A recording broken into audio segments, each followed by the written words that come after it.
우리 지역 현안과 이슈를 짚어보는 헬로 이슈 토크 시간입니다. 2026년 새해를 맞아 우리 지역 자치단체장들을 만나보는 신년대담 이어가고 있는데요. 자, 이번 시간에는 영동 지역 중심 도시 강릉의 행정을 책임지고 있는 강릉시장님을 만나보겠습니다. 김홍규 시장님 나오셨습니다. 어서 오십시오. 네, 안녕하십니까?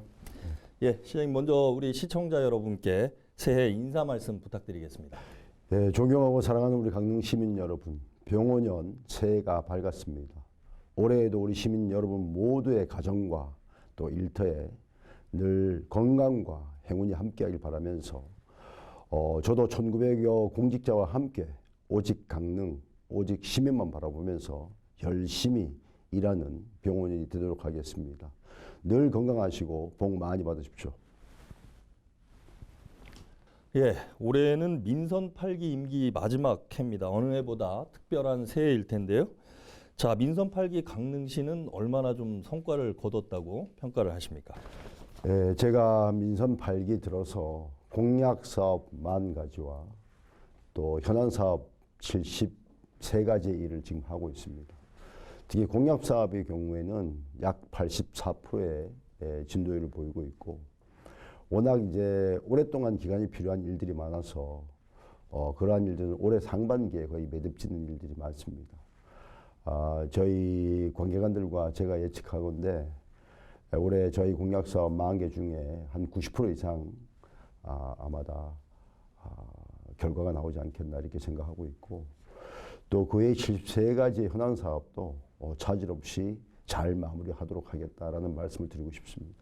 예, 뭐 공약 사업들을 90% 이상 마무리하겠다 이제 이렇게 강조를 하셨는데, 뭐 임기 지금 뭐 3년 반이 이제 지나갔는데 아쉬운 점도 뭐 있으실 것 같아요. 아쉬운 점들은 좀 어떠세요? 예, 아쉬운 점이 많이 있습니다.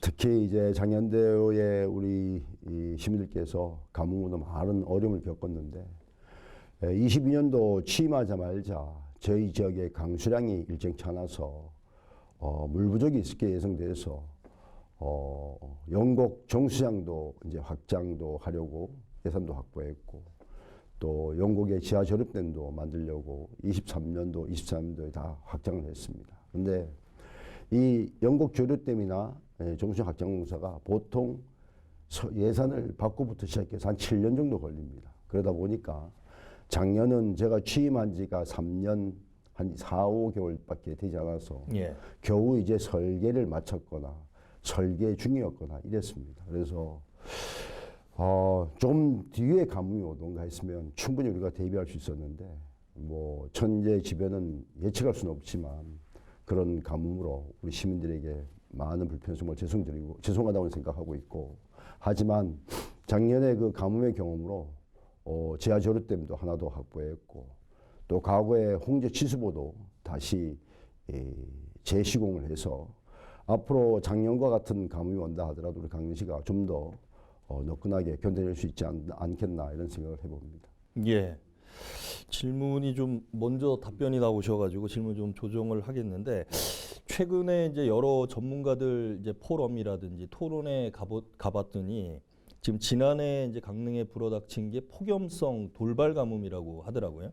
그러니까 역대 최고치의 기온들을 찍었고, 이로 인해서 돌발적으로 이제 급성 가뭄이 발생한 건데, 자, 문제는 이제 이게 기후 위기 때문에 앞으로 이런 폭염성 돌발 가뭄이 더 빈번하게 나고 강도도 더 세질 거다, 이렇게 이제 전망을 하고 있더라고요. 당장 일단 올 여름 아까 말씀하신 대로 버틸 수가 있겠지만 앞으로에 대한 중장기 대응 방안, 이것도 궁금합니다. 어떠세요? 네, 이제 중장기 대응 방안은 저희가 하루에 물을 최고로 많이 쓸 때가 홍제 정수장과 연곡 정수장을 합하면 12만 4천 톤 정도 씁니다. 그 12만 4천 톤 정도 쓰는 기간은 한 일주일, 많게는 열흘인데, 그 외에는 작년 7월 평균 강릉시 홍제 정수장만 보면 9만 7,700톤 정도, 또 연곡 정수장은 정수 용량이 14,800톤임에도 불구하고 한 16,000톤까지 정수할 수 있습니다. 예. 그렇게 사용하고 있고요. 그 5봉 조수에서 우리가 이제 홍제 정수장은 전체에 다 물을 받는데, 강시 전체 사용량에 비하면 87% 정도의 그 원수 공급을 받습니다. 예. 나머지 13%는 우리 지방하천인 영곡천에서 받게 됩니다. 네. 저는 취임하자마자 오봉 저수지의 이 의존도가 너무 높아서 이것을 56% 정도로 낮추고 또 연곡 정수장을 5만 톤까지 증설하면 우리 사용량이 한 44%를 감당하게 됩니다. 네. 거기다가 작년 9월에 이제 확정지은 남대천 저류댐만 하나도 확보하게 되면 오봉 저수지 의존도를 한 20%대 이하로 낮출 수 있기 때문에 다시 말해서 9만 7천 톤 거의 10만 톤씩 쓰던 그 공급받던 오봉 저수지의 의존도를 한 2만 톤만 또 많아도 3만 톤만 받으면 되기 때문에 네. 작년과 같은 그런 가뭄이 와도 우리 강릉은 충분히 견딜 수 있다 이렇게 생각합니다. 이것이 충분한 대책이고 또 보완책으로는 재작년 12월 가뭄이 오기 전에 12월에 우리 지역에 이제 건물 짓고 나면 예. 지하수가 많이 나옵니다. 그 지하수도 홈플러스 한 1,000톤 또 시네마 그 영화관에서 나오는 한 4,000톤 해서 5,000톤을 이미 정수장에서 바로 그 원수로 사용할 수 있게끔 다 네. 조치했고요. 또 작년 가뭄에 우리가 관정을 또 많이 받습니다. 그래서 거기 일일 한 3,000톤씩 나오기 때문에 기존 우리가 가지고 있는 여러 가지 여건과 또 남대천 지하조류댐과 또 과거에 우리가 사용했던 홍제 취수보를 다시 가동하고 있기 때문에 내년에 올해 만약 또 가뭄이 온다 하면 작년과 같은 그런 어려움을 겪지 않을 것이다. 저는 그렇게 생각하고 있습니다. 그런데 이제 앞으로를 좀 내다보면 지금 우리 강릉시가 추진하고 있는 것 중에 천연물 바이오 국가산업단지가 있고요.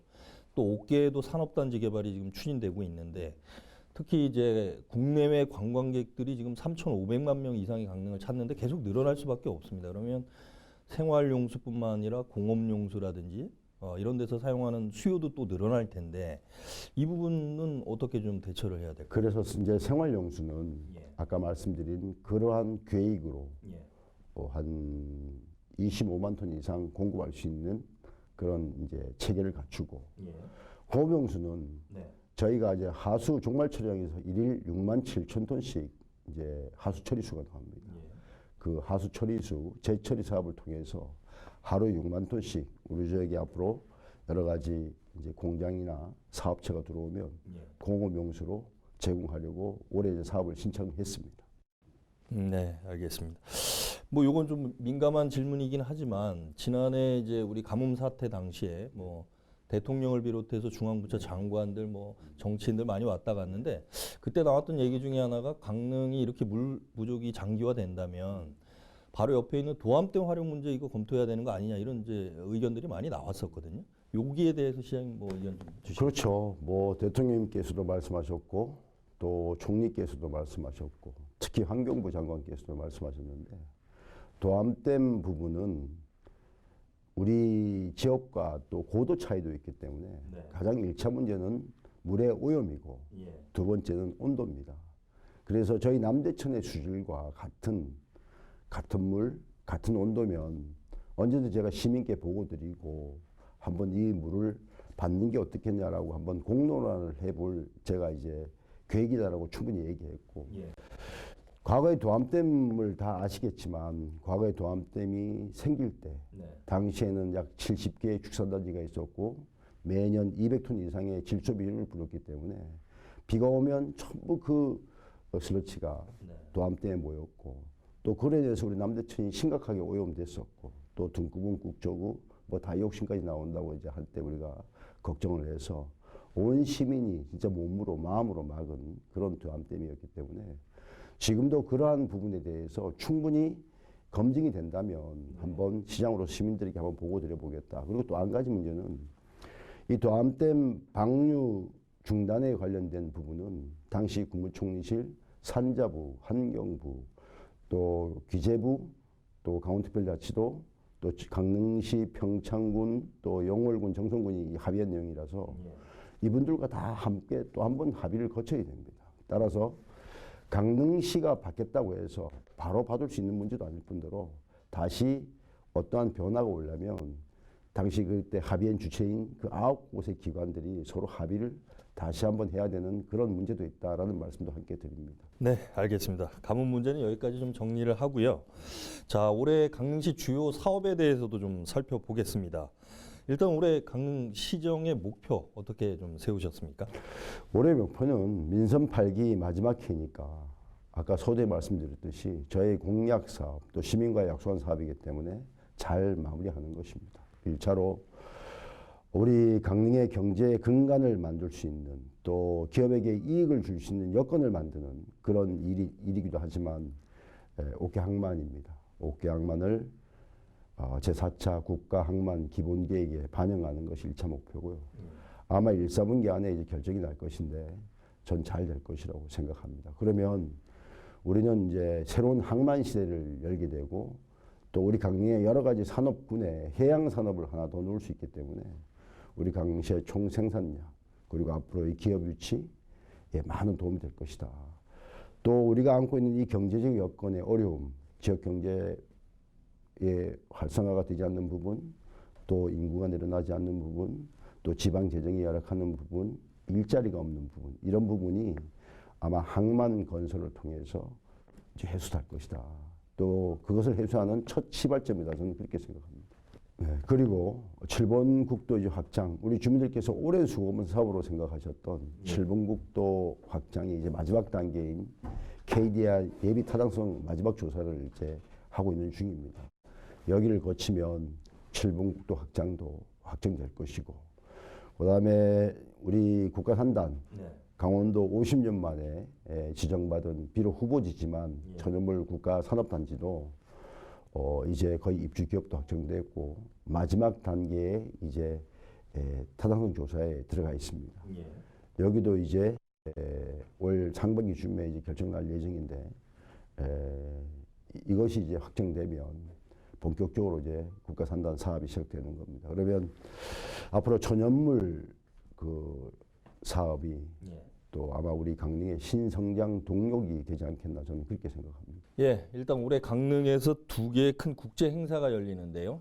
일단 6월에는 강릉에서 세계 마스터즈 탁구 선수권 대회가 열리고 10월에는 ITS 세계 총회가 열립니다. 국제 교통 올림픽으로까지 불리는데 일단 ITS 세계 총회 준비 상황은 지금 어떻게 진행이 되고 있습니까? ITS 세계 총회 준비 상황은 아주 잘 추진되고 있다고 일단 말씀드리겠습니다. 일단 메인 회의장인 컨벤션 센터가 한 64% 정도 공격률을 보이고 있고 앞으로 뭐 이렇게 날씨와 관계없이 내예장 공사만 남았기 때문에 아마 내년 올해 한 6월 중순까지는 아마 거의 마무리되지 않겠나 이렇게 생각하고 있고요. 그리고 이제 부스를 많이 팔아야지만 이제 참가 인원을 예측할 수 있는데 저희가 그 올림픽 레거시를 이용한 그 스피드 경기장 그리고 아레나 경기장에 부스를 설치하는데 424개를 설치합니다. 그 중에 한 80%가 이미 이제 판매가 됐고요. 지금 국토부 ITS 코리아 또 저희가 고민하는 것은 그 부스를 좀 더 늘려야 되나, 이제 말아야 되나 이제 이런 고민을 좀 하고 있고요. 아마 이제 직접 관계자가 한 2만 명 이상 올 겁니다. 그리고 국토부나 ITS 코리아가 예측하기로는 관람객까지 포함하면 많게는 한 20만 명까지도 그 기간에 다져가지 않겠나라고 기대하고 있습니다. 저희가 계획한 대로 순조롭게 잘 진행되고 있다 이렇게 말씀드리겠습니다. 자, 강릉시 뭐 주력 산업 중에 하나가 바로 관광 분야인데요. 사계절 체류형 관광도시 조성. 강릉시가 항상 강조하고 있는 건데 올해 사실 그 강릉 관광 거점 도시 사업도 이제 준공이 되지 않습니까? 이 관광 도시다운 뭐 관광 도시 항상 강조를 하시는데 올해 이제 주요 사업들 어떤 게 좀 있을까요? 저희가 그동안 이제 이 자연을 배경으로 한 관광 도시로서는 많이 알려져 있는데 이제 우리 시민들께서도 많이 말씀하시고 또 관광객분들도 강릉에 오면 체험거리가 좀 부족하다. 또 즐길 거리가 좀 부족하다. 또 특히 우리가 여러 가지 먹거리가 많음에도 불구하고 또 이 먹거리도 좀 보완하면 좋겠다라는 생각들이 많아서 그간 여러 가지 이제 계획을 많이 세웠고 또 관광도시다운 관광도시로 한번 가보자. 또 그러려면 일단 목표를 좀 정하자 해서 2030년까지는 세계 100대 관광 명소로 또 2040년까지는 세계 100대 관광도시로 라는 목표로 지금 열심히 가열차게 준비하고 있습니다. 예. 최근 얼마 전에는 이제 그 세계 100대 관광도시를 지정하는 그런 기관인 곳에 저희가 용역을 줘서 우리의 장점과 단점도 분석했고 예. 여러 가지 그런 결과도 얻어서 앞으로 시간을 갖고 점진적으로 보완해 나가려고 합니다. 일단 숙박 시설을 좀 더 늘려야 됩니다. 네. 제가 우리 시민들에게 말씀드렸듯이 3만 실을 넘어 한 4만 실까지 늘려야 되고 또 체험거리 그러니까 여러 가지 전망대라든지 또 지금 문제가 되고 있는 분수라든지 네. 또 해변 열차라든지 또 케이블카도 지금 두 곳 우리가 이제 추진하고 있고요. 예. 또 이러한 여러 가지 시설물들을 좀 많이 만들어서 우리 지역 시민들뿐만 아니라 관광객들이 많이 이용하게 되면 예. 또 우리 지역에 또 새로운 관광 자원이고 명소로 자리 잡지 않겠나 이렇게 생각해서 예. 그간 열심히 추진했습니다. 그리고 향후 지방 이제 정원이요? 정원 같은 경우에는 지금 이제 거의 지정을 거의 받았고요. 네. 앞으로 국가 정원까지 착실하게 하나하나 추진해 나가서 우리 계획대로 추진해서 꼭 국가 정원이 될 수 있게끔 그렇게 하겠습니다. 우리 강릉의 석호가 이제 알다시피 이제 풍호, 경호, 향호지 않습니까? 예. 근데 이제 사실 풍호나 향호는 사실 예전의 모습이 아니고 좀 뭐 매웠거나 좀 손상이 있는 곳이고 네. 유일하게 향호는 그대로 보존하고 있는 곳입니다. 그래서 아주 원래 자연 그대로 잘 보존해서 우리 후대에 물려줄 수 있게끔 더 가꾸고 또 더 아름답게 한번 잘 지켜보겠습니다. 예. 알겠습니다. 자, 시간이 이제 많이 지났는데요. 자, 6.3 지방선거가 이제 4개월 조금 남았습니다. 일단 우리 시장님도 여하튼 이제 재선에 도전할 것으로 다들 예측을 하고 있는데 벌써부터 강릉시장 선거에 대한 관심도 많습니다. 관련해서 선거에 관련한 재선 도전에 대한 입장 한 말씀 해주시죠. 저는 현직 시장이지 않습니까? 다른 분들은 이제 뭐 여러 가지 자기의 정책 가지고 이제 시민들에게 설득을 해 나가는 과정을 아마 거쳐야 될 것입니다. 예. 저는 지난 시간 제가 시장으로서 했던 여러 가지 일들 그리고 거기에 덧붙여 저희 계획을 가지고 아마 선거에 임해지지 않겠나 생각하고 있고 지금은 종초라 올해 계획을 충실히 세우고 또 민선 8기 여러 가지 사업을 마무리한 시기라서 선거 관련 이야기를 하는 것은 좀 이르다라고 말씀드리겠지만 저는 지난 3년 6개월 동안 최선을 다해서 일했고 또 잠자는 시간 외에 전부 우리 시정에 올인했습니다. 시민들께서 잘 평가해 주실 것이라고 저는 그렇게 믿습니다. 예, 이제 마무리할 시간인데요. 예, 시장님 이제 우리 강릉 시민들과 헬로티비 시청자 여러분께 당부 말씀으로 이 시간 정리하도록 하겠습니다. 먼저 2026년 우리 시민들께 강릉의 시정에 대해서 설명할 수 있는 기회를 주신 헬로비전 관계자 여러분께 감사 인사를 드립니다. 저는 지난 3년 6개월 동안 돌밭을 옥토로 가꾸는 심정으로 1900여 공직자들과 최선을 다했던 시간들이었습니다. 올해 2026년 병원연도 1900여 공직자와 함께 오직 시민, 오직 강릉 발전을 위해서 최선을 다하겠습니다. 그리고 제가 약속드렸던 공약 사업을 꼭 잘 마무리해서 공약 사업을 잘 지키는 그런 일꾼의 약속도 꼭 지키도록 하겠습니다. 올 한 해 우리 시민 여러분 늘 건강하시고 복 많이 받으시고 뜻하시는 모든 일 이루시는 그런 병원연 되시길 바랍니다. 감사합니다. 네, 영동 지역 중심 도시 제일강릉의 변화를 저희도 지켜보겠습니다. 자, 시장님 오늘 말씀 감사합니다. 네, 감사합니다. 헬로 이슈 토크 오늘은 여기까지입니다. 시청해 주신 여러분 고맙습니다.